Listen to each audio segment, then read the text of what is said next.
Kwako Bwana naona kisima cha uzima mwangu moyoni Bwana, bubujika daima. Baba yetu na Mungu wetu, katika jina la Bwana wetu mpendwa Yesu Kristo, hatuna ngome nyingine yoyote Bwana isipokuwa tunategemea kwako, mfalme wa wafalme. Na ndio maana wakati huu na majira kama haya tumeketi Bwana mezani pako, tayari Bwana kupokea mawazo yako Bwana. Mapenzi yetu na mawazo yetu yavunjike, lakini mawazo yako na mapenzi yako Bwana yatawale maisha yetu. Tuko tayari kusikia kutoka kwako. Roho Mtakatifu, tufunulie Bwana mafumbo ya Mungu wetu sawa sawa na mapenzi yake. Katika jina la Yesu tunaomba na kushukuru. Amen. Basi ni siku ya 4 ambayo Bwana ametujalia kwa neema yake kuwepo mbele za uso wake kwa ajili ya kufunga, kuomba na kujisikizisha sauti yake. Na kichwa cha somo ambalo tunaenda nacho kimebebwa kina maneno yanayosema je, mawazo ya Mungu ni mawazo yako?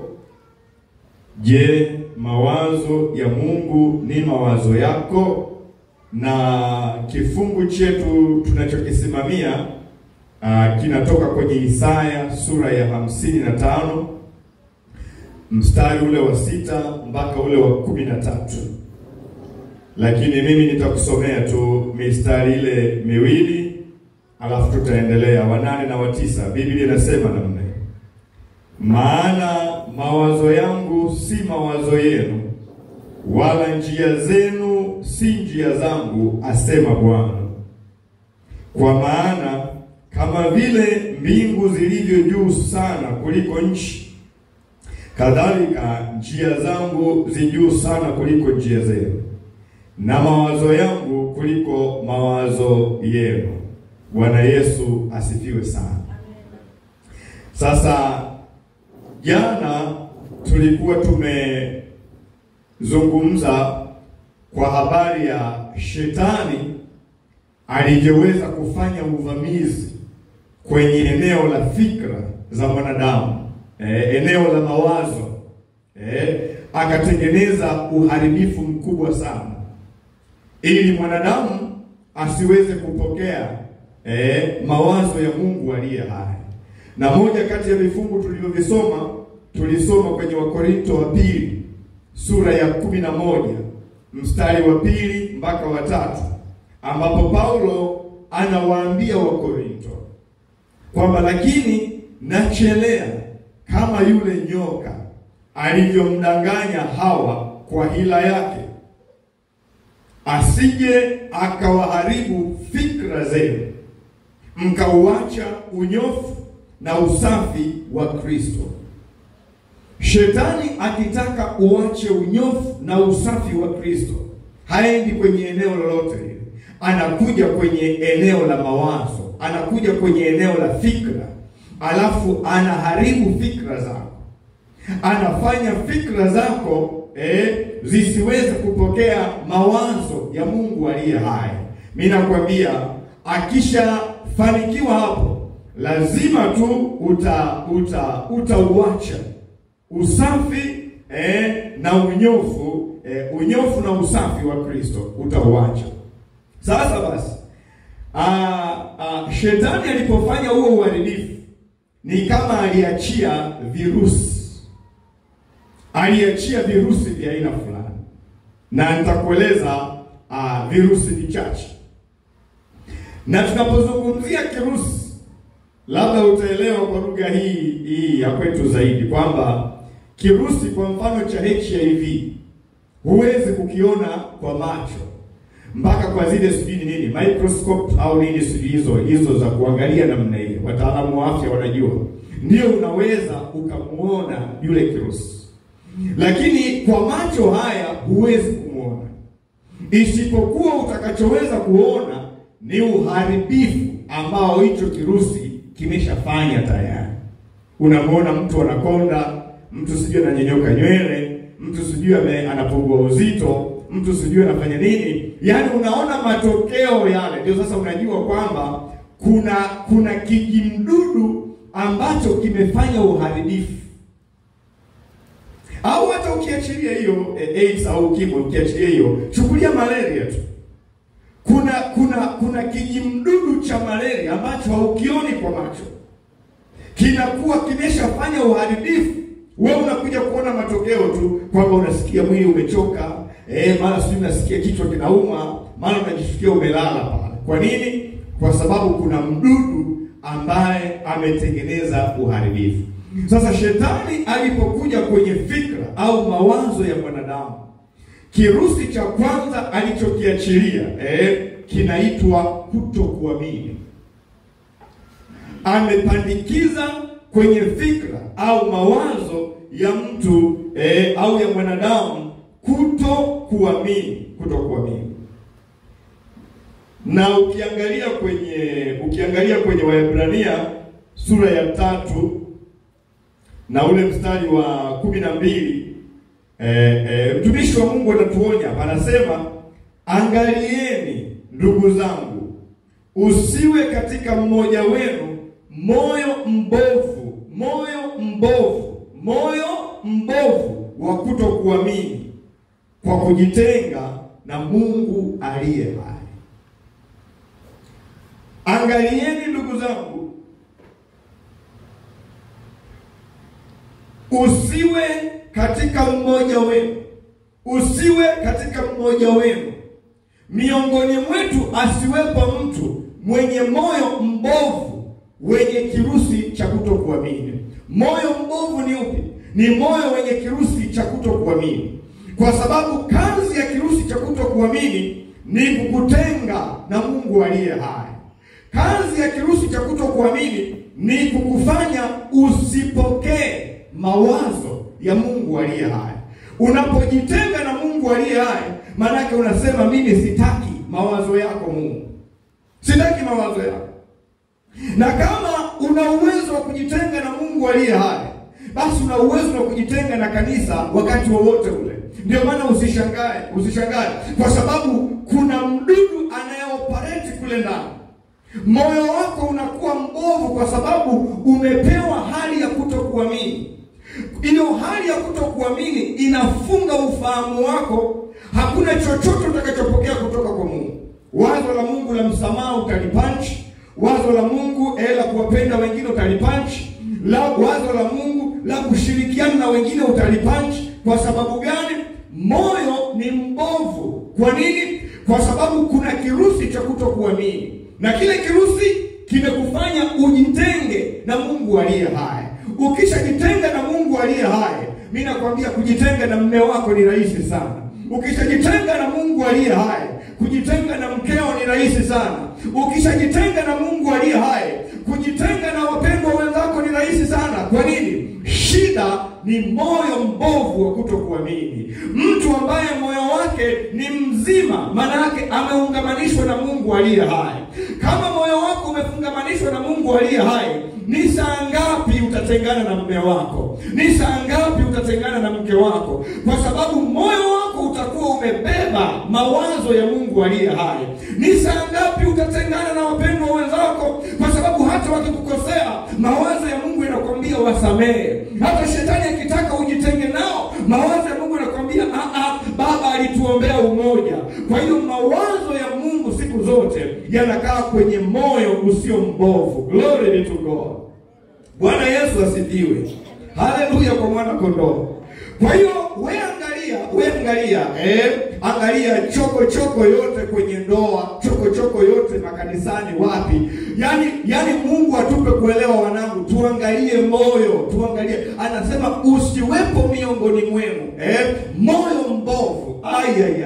Ningekuamini ndio wewe kimoyo, ningemwambia Bwana, moyo wangu ukoje? Moyo wangu umeshapatikana na ubovu. Ndio maana nampenda Daudi, anasema Bwana unichunguze, ujue moyo wangu, nijaribu uyajue mawazo yangu. Kwa nini? Kwa sababu anajua kuna uharibifu huo unaingia moyoni bila wewe kujua. Unaharibu moyo wako, unaharibu system nzima ya kupokea mawazo ya Mungu. Kwa hiyo unakaa na mawazo ambayo sio ya kimungu, alafu unayafanya kama ni ya kwako, yanakutengeneza unakuwa mtu wa ajabu. Bwana Yesu asifiwe sana. Bwana Yesu asifiwe sana. Sasa ukiangalia kwenye kitabu cha Mwanzo sura ile ya 18 na mstari ule wa 10 mpaka ule wa 15, Biblia inasema namna hii. Mwanzo sura ya 18 mstari wa 10 mpaka wa 15 nasema hivi: akamwambia, hakika nitakurudia wakati huu mwakani, na tazama, Sara mkeo atapata mwana wa kiume.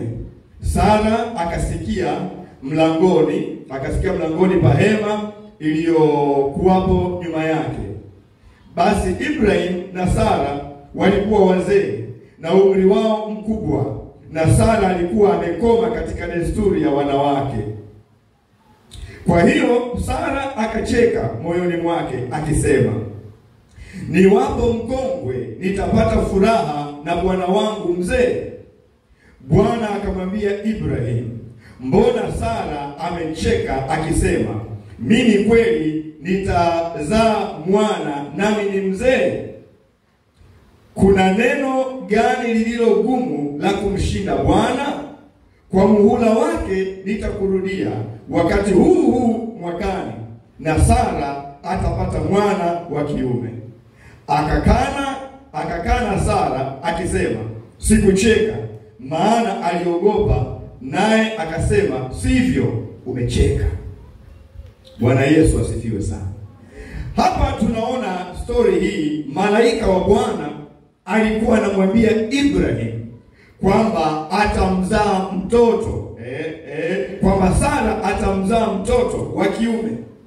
Sasa Sara akiwa mzee na kwamba amekoma kwenye desturi za wanawake, Biblia inasema alicheka kwa kutokuamini. Kilichomfanya acheke ni nini? Kwa sababu hakuwa anaamini.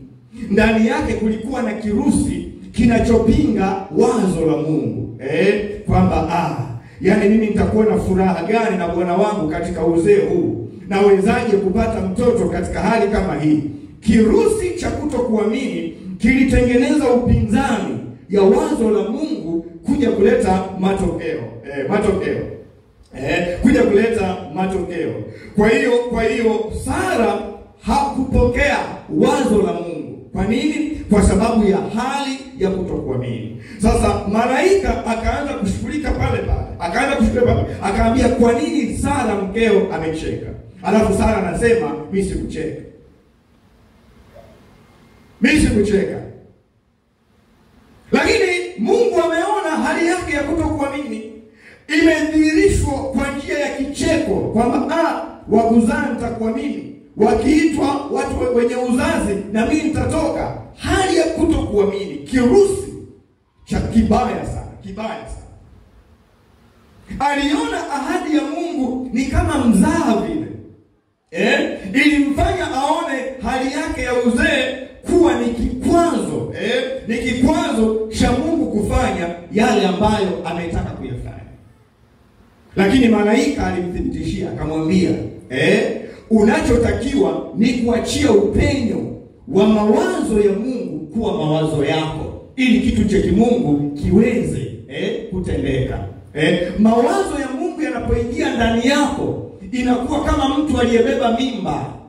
Kama mtu aliyebeba mimba. Huna mawazo ya Mungu, huna mimba ya Mungu. Huna mimba ya Mungu, huwezi kutotoa kitu anachokitaka Mungu kwenye ndoa yako.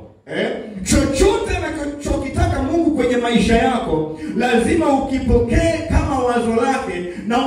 umebeba mimba ya Mungu aliye hai kwenye ujana wako, mimba ya Mungu aliye hai kwenye utumishi wako, kwa sababu mawazo yake yanapokuja lazima yapokelewe. Yasipopokelewa, hakuna kitu ambacho Mungu amekisema kinaweza kufanyika. Anamwambia wewe umecheka, maana yake unaonyesha hali ya kutokuamini. Sasa mimi sijui wewe unayeniangalia hapa mwaka huu 2025 umeshacheka ahadi za Mungu na kuzidharau mara ngapi na kwa kiasi gani? Mimi sijui. Mungu anaachilia neno lake, anaachilia ahadi, mawazo yake, lakini hali yako ya kutokuamini ina punch kwamba hilo haliwezekani kwangu. Hilo halitafanyika kwangu. Litafanyika kwa mtu mwingine lakini sio kwangu. Bwana akileta wazo lake kupitia kwenye madhabahu, ujue sio la mtu mwingine. Akileta wazo lake kupitia neno lake, sio la mtu mwingine, ni la kwako, ni la kwako, ni la kwako. Sasa kutokuamini kwako ndio hasara yako, ndio hasara yako. Lakini ukiangalia kwenye Marko sura ya 9, kitabu cha Marko sura ya 9 na ule mstari wa 22, sura ya 9 mstari wa 22 mpaka ule wa 24, Biblia inasema namna hii. Anasema, na mara nyingi amemtupa katika moto na katika maji amwangamize. Lakini ukiweza neno lolote, shika hiyo point. Lakini ukiweza neno lolote, utuhurumie na kutusaidia. Yesu akamwambia, ukiweza what? Ukiweza, yote yawezekana kwake aaminie. Glory be to God. Mara babaye yule kijana akapaza sauti akasema, naamini, nisaidie kutokuamini kwangu. 24, naye Yesu akiona ya kuwa mkutano unakusanyika mbio, akamkemea yule pepo mchafu, akamwambia, ewe pepo bubu na kiziwi, mimi na kuamuru mtoke huyu, wala usimwingie tena. Glory be to God. Huyu baba alikuwa na kijana wake ambaye alikuwa na pepo la ububu na uziwi. Pepo la ububu na uziwi. Akampeleka yule kijana wake kwa wanafunzi wa Yesu. Lakini wanafunzi wa Yesu hawakuweza kumfungua yule kijana. Ikabidi amwendee Yesu, akamwambia, Bwana, naomba unisaidie. Nimempeleka mtoto wangu kwa wanafunzi wako, lakini wameshindwa kufanya hii kazi. Mistari ile ya mwanzo kule na Yesu anasema, enyi wa imani haba, tachukuliana na nini mpaka lini? Mpaka lini? Kwa hiyo mtu anasema huyu pepo anambwaga, anafanya hivyo. Kwa hiyo ukiweza Yesu, ukiweza ukiweza nisaidie huyu mwanangu. Yesu alishangaa sana. Akamwambia, unasema nini? Unamuelewa mtu unayeongea naye ana uwezo gani? Unamjua mtu unayeongea naye? Unamjua mtu ambaye unataka msaada kutoka kwake? Kwa nini una mashaka? Kwa nini una imani? Kutokuwa na imani kwako ni kirusi cha kuzuia msaada wako. Yesu akamwambia, ukiweza, yote yawezekana kwake aaminie. Manake unapoamini unaruhusu wazo la Mungu. Na wazo la Mungu linapokuja huwa haliji kwa kushindwa. Wazo la Mungu likija linakuja kutekeleza ushindi. Kwa hiyo unachotakiwa wewe ni kuamini. Anamwambia yote yawezekana kwake aaminie. Manake yote hayawezekani kwake asiyeamini. Manake usipoamini, kutokuamini ni kufunga mlango wa Mungu kutatua changamoto kwenye ndoa yako, changamoto kwenye ujana wako, changamoto kwenye utumishi wako. Mtu anafika mahali anamuombea mkewe, anaomba alafu anasema kwamba mimi najua huyu abadiliki. Sasa kama unajua abadiliki, ulikuwa unaomba, kwa nini ulikuwa unaomba? Mimi najua huyu mwanaume hawezi kubadilika. Kama ulikuwa unajua abadiliki, kwa nini unamuomba Mungu aliye hai? Mimi nakwambia kwa Mungu yote yawezekana. Hata kama unamuona mtoto wako ni mgumu kiasi gani, hata kama unaona mkeo ana tabia iliyoshindikana, Biblia inasema hivi, yote yawezekana kwake aaminie. Kizuizi cha mambo kuwezekana ni kutokuamini kwako. Glory be to God. Na moja kati ya ishara ya kuamini ni mtu kumuona yuko serious kwenye maombi. Ukimwona mtu hayuko serious kwenye maombi, ukimwona mtu anachelewa kwenye maombi, ukimwona mtu anakwepa maombi, huyo ana kirusi cha kutokuamini. Na hivyo kirusi lazima kishughulikiwe, kwa sababu maombi ni ishara ya kwamba huyo mtu anamwamini Mungu aliye hai. Atasema kwamba mume wangu ameshindikana, lakini ni kwa wanadamu, sio kwa Mungu aliye hai. Kwamba Mungu ana uwezo wa kubadilisha, ninajua, lakini kwamba lini atambadilisha, hiyo sina hakika. Glory be to God. Atakazana na maombi. Kwa nini? Kwa sababu anajua yote yawezekana kwake aaminie. Glory be to God. Kwa sababu unapoamini unaruhusu mawazo ya Mungu namna hii yaje. Na mawazo ya Mungu yamebeba kufanikiwa. Mawazo ya Mungu yamebeba ushindi. Mawazo ya Mungu yamebeba uweza. Kutokuamini kwako kuna kutenga, na uweza wa Mungu kuja kukutoa kwenye shida ulionayo.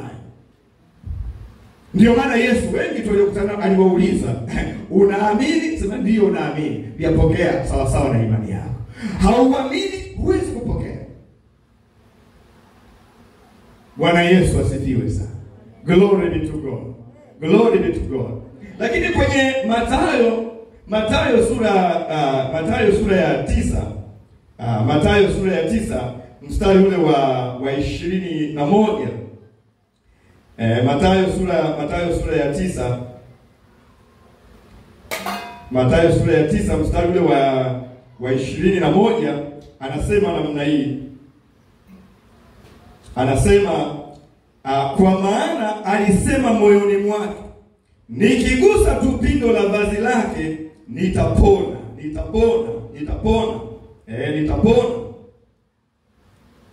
Huyu ni mwanamke aliyekuwa anatokwa na damu non-stop. Na ameshapoteza pesa kwa waganga huko na nini bila kupona.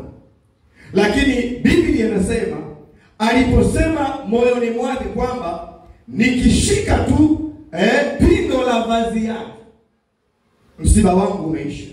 Kwa nini? Kwa sababu alikuwa na imani. Imani ikamconnect kwenye wazo la kimungu la uponyaji, na hakukuwa na kilichoshindikana. Alipoamini namna ile tu, vizuizi vyote viliondoka. Majini sijui nini alikaa pembeni, alafu wazo la Mungu la uponyaji likapita namna hii. Kwa hiyo kuamini kwake ndio ilikuwa kufunguliwa kwake. Kuamini kwake ndio ilitoa ruhusa, ilitoa mwanya kwa wazo la kimungu. Kwa habari ya uponyaji, ni wazo la kimungu. Uponyaji sio wazo la kishetani, ni wazo la kimungu. Kwa hiyo alipoachilia na kuruhusu wazo la Mungu la uponyaji, akasema mimi nakwenda kugusa pale.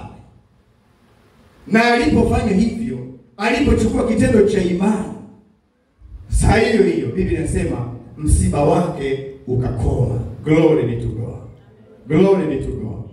Lakini nikuonyeshe kirusi hiki cha kutokuamini kilivyo kibaya.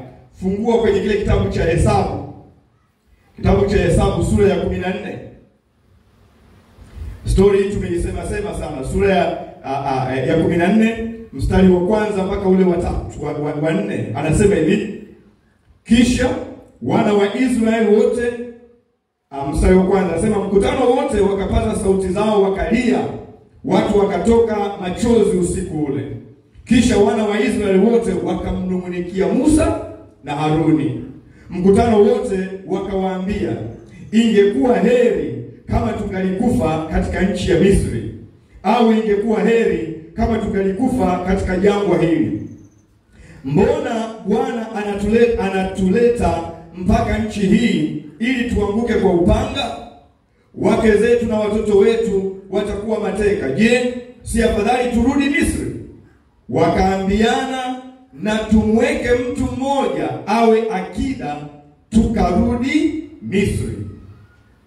Ukirudi nyuma sura ya 13 mstari wa 32 mpaka ule wa 33 anasema namna hii: bali wale watu waliopanda pamoja naye wakasema, hatuwezi kupanda kupigana na watu hawa, kwa maana wana nguvu kuliko sisi. Wakawaletea wana wa Israeli habari mbaya ya ile nchi walioipeleleza, wakasema, ile nchi tuliyopita kati yake ili kuipeleleza ni nchi inayowala watu wanaoikaa, na watu wote tuliowaona ndani yake ni watu warefu mno. Kisha huko tuliwaona Wanefili, wana wa Anaki, waliotoka kwa hao Wanefili, tukajiona nafsi zetu kuwa kama mapanzi, nao ndivyo walivyotuona sisi. Unaona, hawa ni watu ambao walipokea ahadi ya Bwana kwamba Mungu anawatoa Misri, anawapeleka kwenye nchi ya ahadi. Ilikuwa ni ahadi Mungu amewapa baba zao, na hapa ni ukamilisho tu unakuja. Walikuwa wanapaswa kutembea kwenye ahadi ya Bwana. Walipofika mahali, Musa akatuma wapelelezi 12 kwenda kuipeleleza hiyo nchi. Lakini waliporudi wapelelezi 10 kati ya 12, Biblia inasema walikuja na habari mbaya. Kwa nini walikuja na habari mbaya? Kwa sababu ya kirusi cha kutokuamini. Walikuza habari mbaya kuliko ahadi ya Mungu aliye hai. Waliruhusu hofu iliyopitiliza kuliko ujasiri kwa Mungu aliye hai. Waliona tatizo ni kubwa zaidi kuliko uweza wa Mungu aliye hai. Hali ya kutokuamini ikawafungia mlango na namna hiyo, ikawatenga na Mungu aliye hai. Ilipowatenga na Mungu aliye hai, hawakukumbuka tena kwamba kwenda Kanaani sio wazo lao wala sio wazo la Musa, lilikuwa ni wazo la Mungu aliye hai. Na Biblia inasema, ni neno gumu gani la kumshinda Mungu aliye hai? Ikiwa Bwana ameahidi, je, hatatenda? Kwa hiyo hali ya kutokuamini, unajua, inakutengenezea mpaka picha ndani yako. Wakajitengenezea picha kwamba sisi tulijiona kama mapanzi, alafu na wao ndivyo walivyotuona. Walijuaje kama maadui zao waliwaona wao kama mapanzi? Kama sio lugha ya hofu, lugha ya mashaka, lugha ya kutokuamini. Unapokuwa huamini uwezo wa Mungu aliye hai, utatengeneza picha na kuzungumza lugha ili kuipa uhalali hiyo picha iliyokuwa ndani yako, kwamba hii haiwezekani. Wale watu wanakula watu, wale watu kwanza wanatuona sisi ni dhaifu sana. Aliyekuambia nani? Ni mtazamo ulio ndani yao wa kutokuamini ndio ukawafanya wakawa na uoga uliopitiliza. Biblia inasema watu wakalia sana, alafu wakamtafuta kiongozi, wakasema, tumtafute kiongozi atakaye turudisha Misri. Tumtafute kiongozi atakaye turudisha Misri. Hiyo ndiyo madhara ya kirusi cha kutokuamini. Uko kwenye ndoa vizuri, lakini kirusi cha kutokuamini kinakwambia Mungu hawezi hii. Kwa hiyo unatafuta mashauri, unatafuta watu watakaokutoa kwenye ndoa na kukupeleka kwenye ubachela ulikokuwa huko mwanzo. Hao watu utawapata, maana wako wengi sana, na shetani anao wengi sana. Akishajua tu ndani yako umeshapokea roho ya kutokuamini, basi atakutafutia watu ambao watakurudisha ulikotoka. Atakutafutia watu ambao watakutoa kwenye wokovu, watakutoa.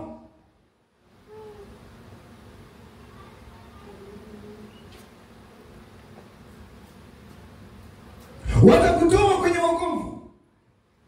Umeshampenda Bwana, umeshamwamini Bwana, umeshakaa vizuri na Mungu aliye hai, lakini hali ya kutokuamini ikishaingia ndani yako, unahitaji mtu mmoja tu kuja kukudanganya namna hiyo, tutakuona yule. Kwa nini? Moyo mbovu wa kutokuamini. Wanangu, tunapokwenda 2026, kataa moyo mbovu wa kutokuamini. Kwa sababu moyo mbovu wa kutokuamini ni mazingira wezeshi ya shetani kukuletea mtu yoyote na akakutoa kwa Mungu aliye hai, akakupeleka kwenye njia anayotaka yeye. Glory be to God. Lakini kirusi kingine ni kirusi cha chuki. Ni kirusi cha chuki. Chuki, ndugu zangu, ni kirusi kinachoharibu mawazo ya umoja, mawazo ya kusameheana, mawazo ya kuchukuliana, mawazo ya kuchukuliana. Kinaachilia mawazo ya kufarakanisha watu. Chuki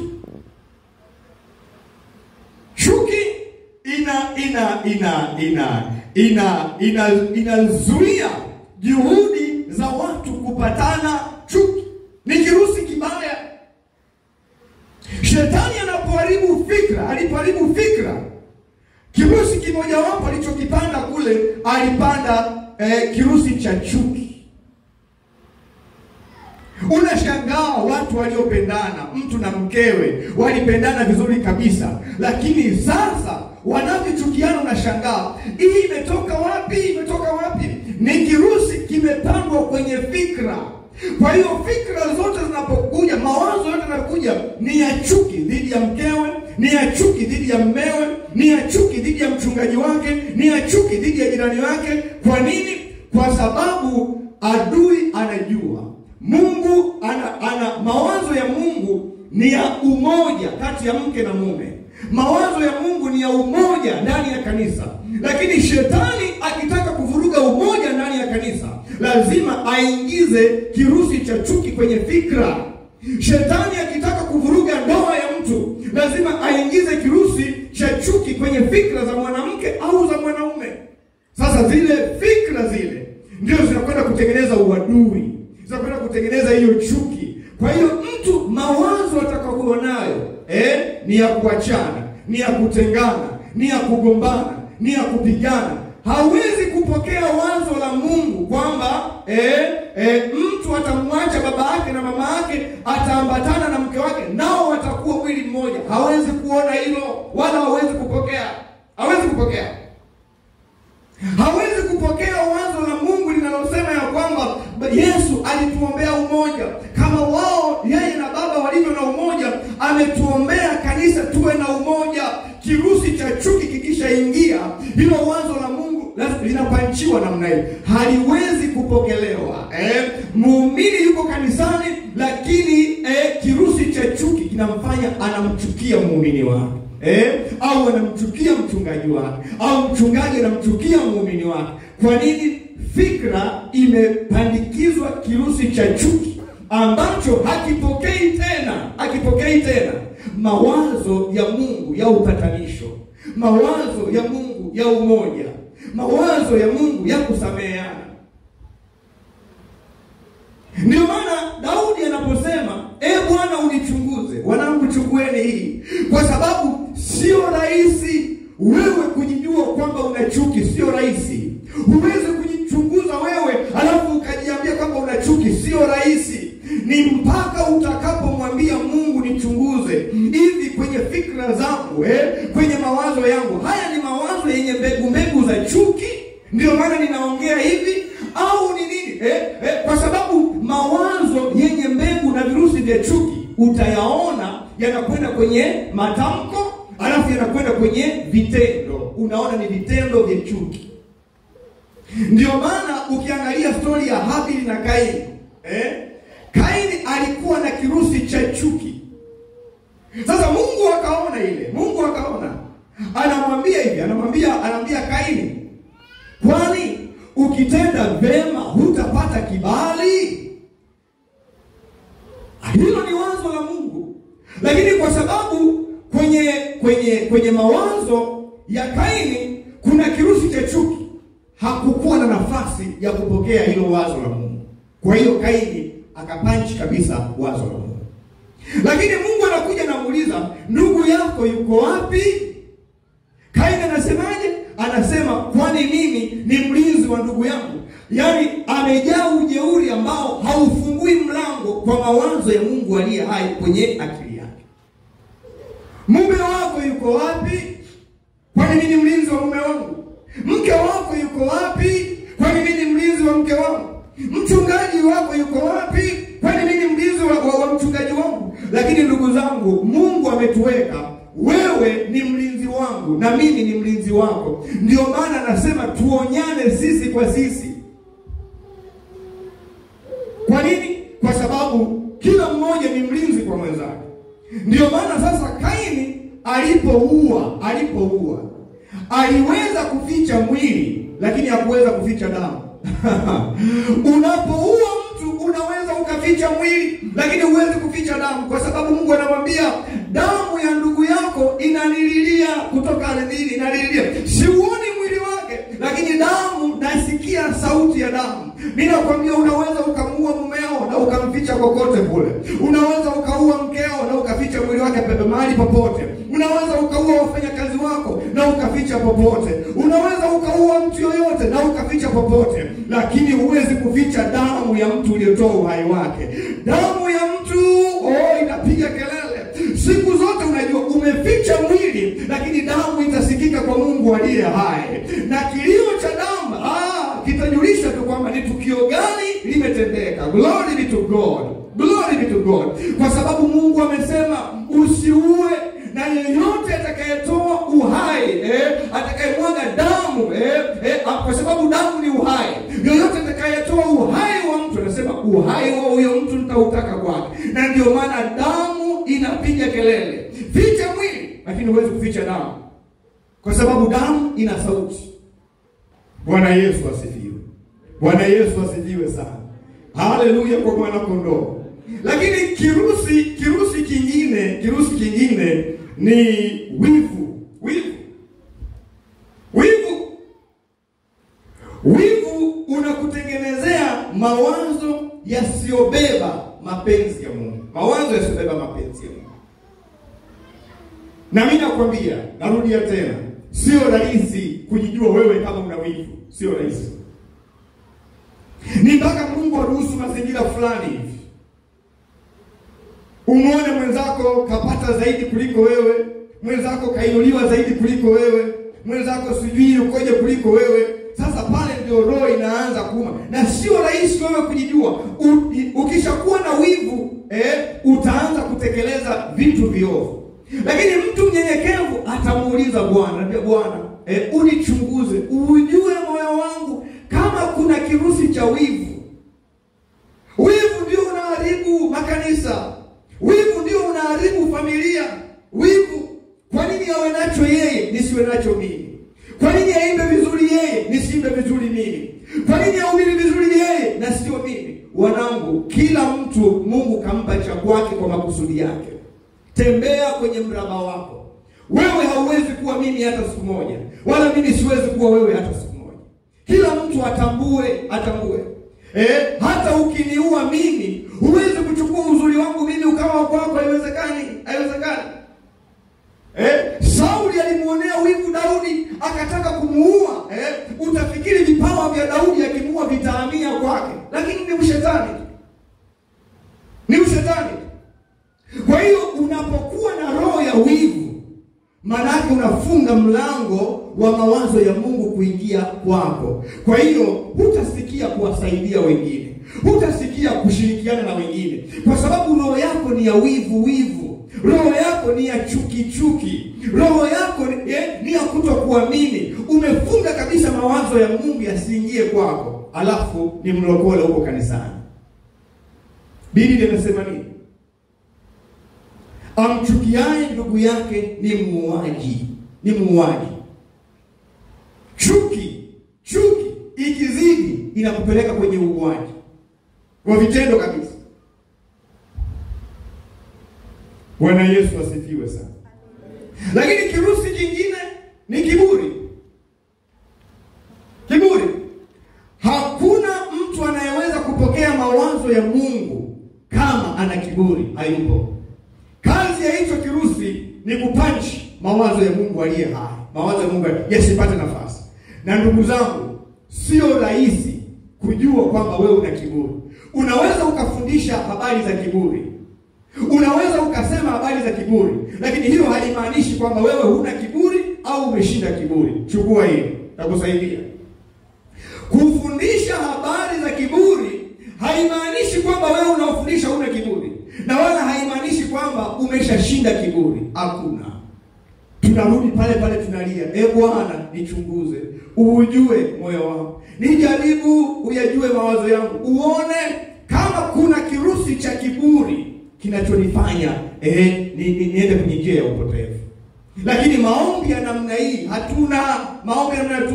Maombi tulionayo, Mungu nipe mume, Mungu nipe mke, Mungu nipe gari, Mungu nipe nyumba.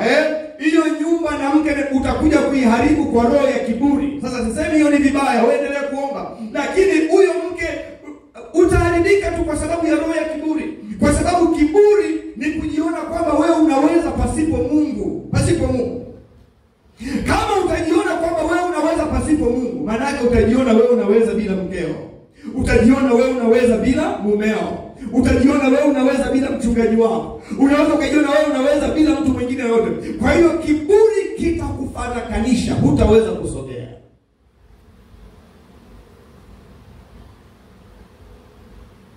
Bwana Yesu asifiwe.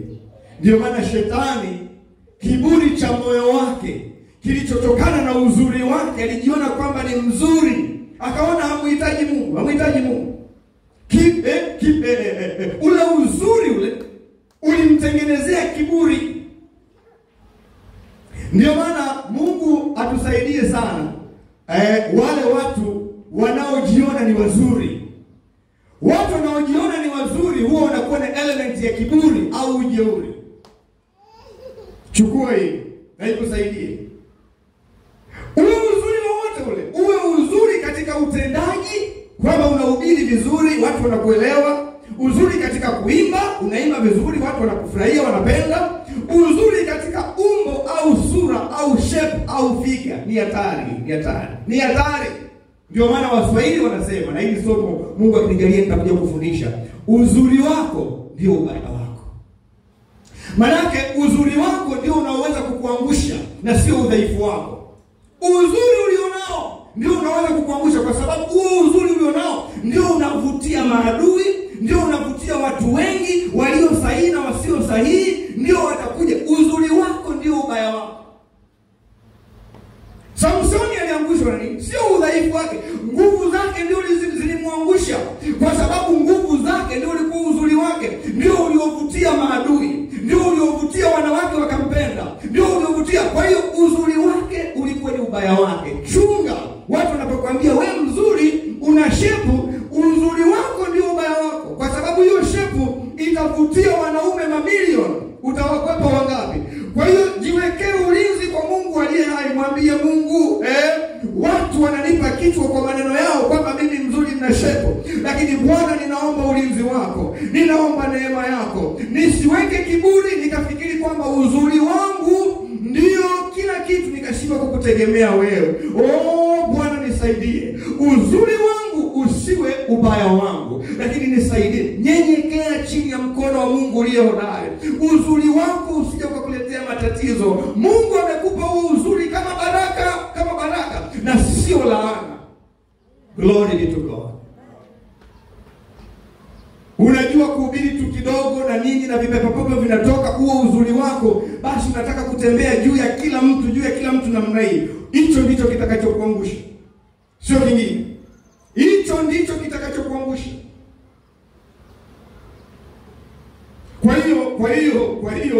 Kwa hiyo kirusi hiki cha kiburi, unaweza wewe bila Mungu, unaweza kufanya mambo mwenyewe. Hapana. Lakini kirusi cha mwisho ni ubinafsi, ambao kidogo unaendana na kiburi. Ubinafsi ni kirusi ambacho kinakataa kabisa kupokea mawazo ya Mungu aliye hai. Mtu mbinafsi, Bwana, ni hatari sana. Biblia inasema siku za mwisho watu watakuwa wenye kujipenda wenyewe kuliko kumpenda Mungu. Kwa nini? Kwa sababu ni wabinafsi.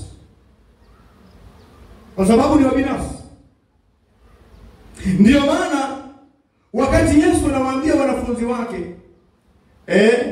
anayetaka kuwa mkubwa awe mtumishi wa wengine. Awe mtumishi wa wengine. Lakini hiyo dhana ya kutumika haikuwaingia. Kwa sababu gani? Kwa sababu kulikuwa na kirusi cha ubinafsi. Biblia inasema wakashindana wao kwa wao. Yakatokea mashindano kwamba ni nani atakuwa mkubwa miongoni mwao. Kwa nini? Kwa sababu kila mtu anamdharau mwenzake, anaona yeye ndio amestahili. Yeye ndio amestahili. Na ndani yao walikuwa na ile hali ya kutaka kutumikiwa kuliko kutumikia. Wanangu, nataka niwaambie, uwe mchungaji, uwe sijui nani, tumeitwa kutumikia na sio kutumikiwa. Tumeitwa kutumikia na sio kutumikiwa. Kuwafuta wengine viatu, kuwafuta wengine miguu, kuwasafisha. Utumishi. Yesu anasema mwana wa Adamu amekuja sio kutumikiwa, bali kutumika na kuwa fidia kwa ajili ya wengine. Leo hii tuna utumishi ambao sio wa kutumikia, lakini utumishi wa kutumikiwa. Huo sio utumishi. Huo sio utumishi.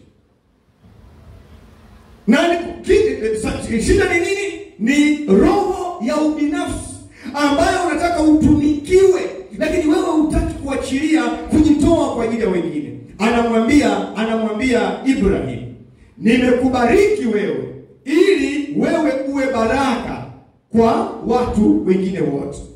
Nimekubariki wewe ili usiwe mbinafsi, ili uwe baraka.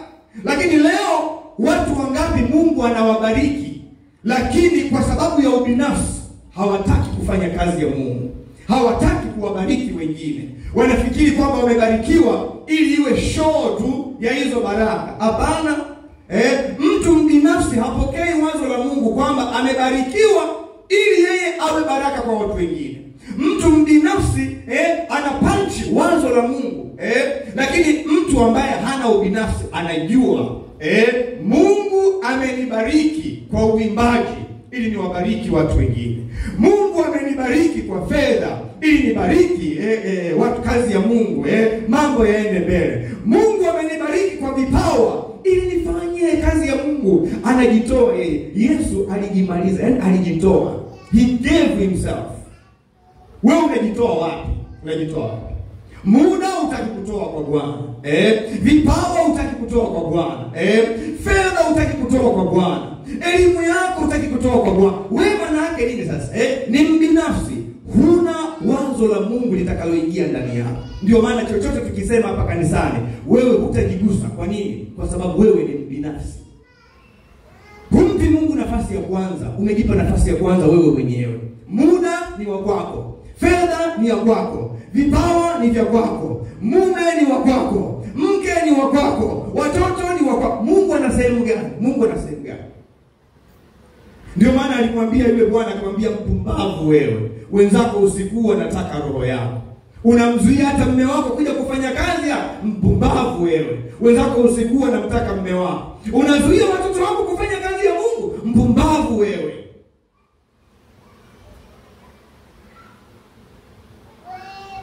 Roho ya ubinafsi inafunga kabisa mawazo ya Mungu yasipate nafasi. Na hiyo ni hatari kwenye ndoa, kwenye maisha ya mtu binafsi, kwenye kanisa ni hatari. Wanangu, tunapoenda 2026, mwambie Mungu, nichunguze. Hivi virusi vyote yametupa ili tumlilie yeye. Hii si kazi ya mchungaji. Kila mtu anamlilia Mungu kwamba nikague mimi ni mbinafsi kwa kiwango gani? Mimi nina chuki kwa kiwango gani? Mimi nina wivu kwa kiwango gani? Mimi nina hali ya kutokuamini kwa kiwango gani? Kwa sababu hayo yote yanafunga mlango wa mawazo ya Mungu kuingia ndani yako. Na kama mawazo ya Mungu hayawezi kuingia ndani yako, umefeli, huwezi kusogea. Huwezi kusogea. Watu tabaki kusema yule jamaa ana kiburi sana. Yule jamaa ana wivu sana. Yule mtu sijui ana chuki sana. Huwezi kusogea mahali popote. Kama unabisha, kama ulize Sauli. Biblia inasema kulikuwa na vita ya muda mrefu. Nyumba ya Sauli ikadhoofika. ikadeteriorate, lakini nyumba ya Daudi ikastawi. Kwa nini? Daudi alikuwa sio binafsi. Daudi alikuwa ni mtu mnyenyekevu sana. Daudi alikuwa anaupendeza moyo wa Bwana. Daudi alikuwa mtu mwenye moyo mwanana. Lakini Sauli alijaa wivu, alijaa chuki, alijaa roho ya uwaji, alafu ni mtumishi wa Mungu. Biblia inasema nyumba yake ilidhoofika. Leo unataka nyumba yako idhoofike? Unataka maisha yako idhoofike? Kaa upande kama aliyokaa Daudi, ili nyumba yako istawi, ili familia yako istawi. Sema kama alivyosema Yoshua kwamba mimi sio peke yangu na nyumba yangu nitahakikisha tunamtumikia Mungu aliye hai. Nyumba yako haiwezi kumtumikia Mungu aliye hai mpaka umefungua njia, mawazo ya Mungu yakaingia kwa mmeo, mawazo ya Mungu yakaingia kwa watoto wako, mawazo ya Mungu yakaingia kwenye familia. Hiyo familia Mungu atapata nafasi. Watoto watasikia kumtumikia Mungu, baba atasikia kumtumikia Mungu, mama atasikia kumtumikia Mungu. Kwa sababu hiyo nyumba yenu itastawi. Glory be to God. Bwana Yesu asifiwe. Haleluya. Wanangu, jumla ya maisha yetu hapa duniani ni kumwabudu Mungu na kumtumikia yeye peke yake. Muda tulionao ni mfupi sana. Ukiona mke wako anamtumikia Mungu, mtie moyo. Ukiona watoto wako wanamcha Mungu, watie moyo. Ukiona mume wako, mtie moyo. Muda tulionao ni mfupi. Kwamba tunaingia 2026 ni kwa neema tu. Wenzetu wengine wameshalala miezi michache iliyopita. Wameshalala. Sisi kwa nini tuko hai mpaka sasa? Weka commitment yako na Bwana.